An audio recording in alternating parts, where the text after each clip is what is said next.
Penyebaran virus corona di Indonesia melandai. Apakah ini menjadi sinyal bahwa Indonesia akan menuju endemi?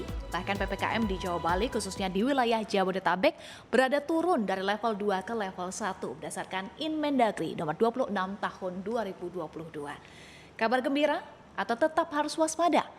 Euforia boleh, tetapi jangan lupa protokol kesehatan. Kita akan membahasnya dengan Dewan Pakar Ikatan Ahli Kesehatan Masyarakat, Pak Hermawan Saputra. Sudah bergabung bersama kami, Pak Hermawan. Apa kabar, Pak? Selamat pagi, sehat selalu, kabar baik. Alhamdulillah Mbak Eva, semoga juga pendengar radio kita juga sehat dan baik adanya.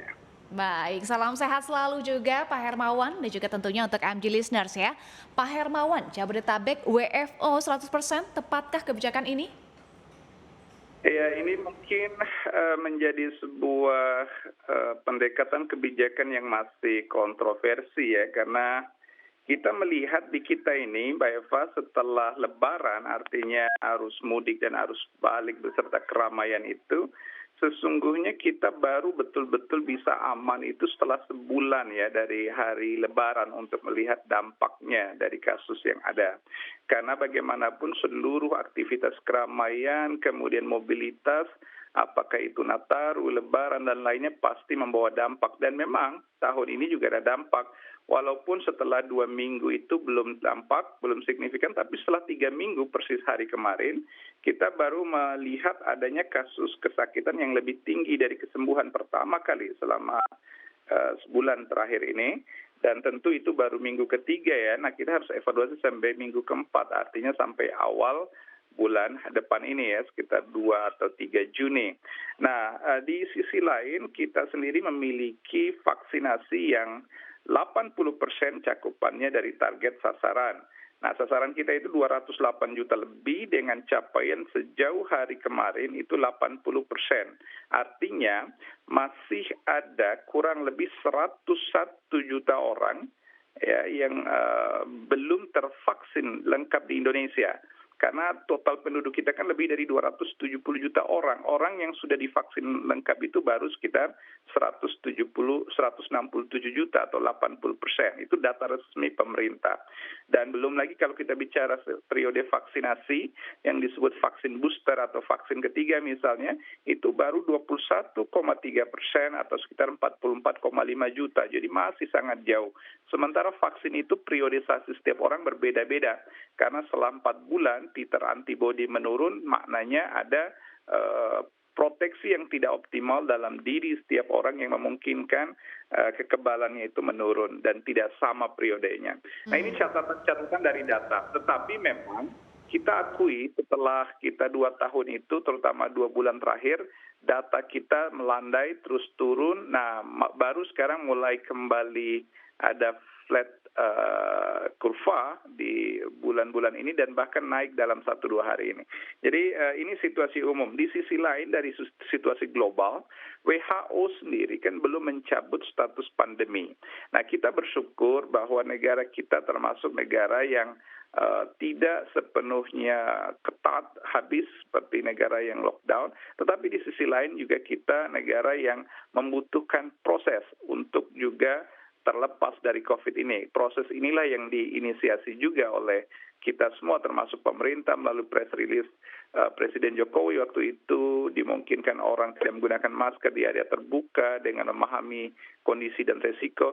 Nah, itu semua adalah relaksasi dan pelonggaran. Nah, ketika kita memahami ini adalah kebertahapan, maka kebijaksanaan kita tetap dalam perilaku dan edukasi masyarakat tetap butuh kebertahapan dan kewaspadaan ini sampai pada akhirnya kita betul-betul terbebas dari COVID, baru juga kita bisa melakukan 100% ya untuk work from office atau aktivitas kerja secara penuh dan seterusnya. Nah, tentu ada beberapa catatan di daerah-daerah yang akan berbeda satu sama lain. Dengan demikian kebijakan PPKM yang proporsional dan baik itu pun masih harus dipertahankan. Paling tidak hemat saya sampai kepada situasi kita 3 bulan ke depan ya, kalau laju COVID ini konsisten terkendali dan menurun, Mbak Eva. Tadi sampaikan oleh Pak Hermawan soal timing ya, jadi sebaiknya dilihat dulu 1 bulan, kalau betul-betul aman begitu ya, baru bisa dilakukan soal timing, soal vaksinasi, dan juga data kasus yang sebetulnya melandai. Jadi sebetulnya sudah aman belum sih kondisinya saat ini, Pak Hermawan? Kenyataannya masih lebih dari 300 orang yang terkonfirmasi positif tiap hari dan masih belasan orang ya, lebih dari 50 orang bisa meninggal tiap hari, menunjukkan kita belum penuhnya aman 100%. Jadi di lapangan bisa kita katakan gitu ya, kita bisa merelaksasi dalam 70-80% aktivitas itu oke. Tetapi kalau 100% untuk saat ini rasanya belum pas waktunya, artinya timingnya belum tepat, maka kita butuh evaluasi. Kalau misalnya awal bulan depan ini betul-betul aman, tidak signifikan dari imbas keramaian saat lebaran, mudik dan arus balik, maka itu akan menjadi hal yang harus dievaluasi, tetapi tidak serta-merta bulan ini ya. Kita tunggu 1 bulan, 2 bulan ke depan begitu. Baik, belum aman 100% dan tadi disampaikan Pak Hermawan harus ada tahapannya, harus ada prosesnya. Sebetulnya bagaimana tahapan transisi dari pandemi ke endemi? Transisi itu ada dari beberapa aspek. Pertama, transisi dari segi kasus itu sendiri ya.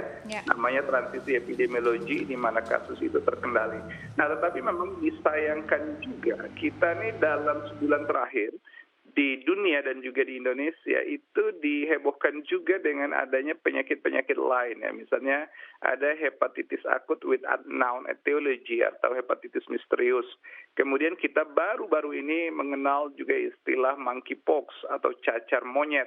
Bahkan ada Hendra disease yang kesemua itu penyakit yang menular sejalan juga dengan model penularan dari COVID. Walaupun virus penyebabnya beda. Belum lagi tuberkulosis ya, atau TBC yang dari dulu laten menjadi penyakit terbesar di Indonesia dan dunia. Nah, itu semua penyakit-penyakit yang sangat mungkin menular dengan pencegahan dan upaya untuk menghindarinya sama, yaitu protokol kesehatan yang 3M itu. Paling tidak penggunaan masker secara proporsional dan juga bijak di berbagai situasi. Nah, ini transisi epidemiologi yang kita juga khusus COVID, nah ini karena belum terkendali penuh, makanya kita butuh waktu sebulan sampai 3 bulan ke depan untuk mengevaluasinya secara detail, baru kita bisa justifikasi, ya kita controllable or not, kita terkendali penuh atau tidak. Nah, ini dari segi transisi epidemiologi. Nah, menuju tahapan berikutnya dari persiapan menuju endemi ini adalah persiapan infrastruktur. Bagaimana kita sebagai negara bangsa memiliki kemampuan memproduksi vaksin dalam negeri secara mandiri dan berkesinambungan. Mandiri dari arti bahan baku, teknologi, dan substannya juga memiliki efikasi yang baik, tapi berkesinambungan berkaitan dengan sumber daya termasuk distribusi dan juga proses program vaksinasi berkelanjutan. Nah, ini penting sekali. Ini untuk segi vaksin. Yang berikutnya adalah testing kit. Bagaimanapun, untuk COVID ini kita membutuhkan testing kit. Apakah PCR testing kit atau yang kita sebut self-testing mobile PCR atau juga menggunakan antigen ya dengan swab antigen yang cepat. Dan ini juga bisa sebagai instrumen screening. Kalau kita mampu melakukan produksi dalam negeri kit ini sekaligus mengedukasi sistem dan recordnya bagaimana merekam testing ini, nah maka makna testing, tracing itu akan menjadi metode yang paling kuat untuk memastikan kita menuju endemi. Karena kasus ketika penyakit itu mengendemi, ada beberapa situasi bisa kembali kepada situasi epidemi, kasusnya tetap tinggi walaupun WHO mencabut status pandemi, atau kalau dalam jangka waktu lama dia bertahan terus tetap tinggi, maka dia menjadi hyperendemi, persisten kasusnya, dan tentu ini tidak aman untuk jangka panjang kita. Maka kemandirian tadilah yang membuat kita harus transisi lebih baik menuju endemi. Yang ketiga, saya pikir dari segi edukasi perilaku dan termasuk regulasi yang juga bisa mengantisipasi potensi-potensi wabah berikutnya.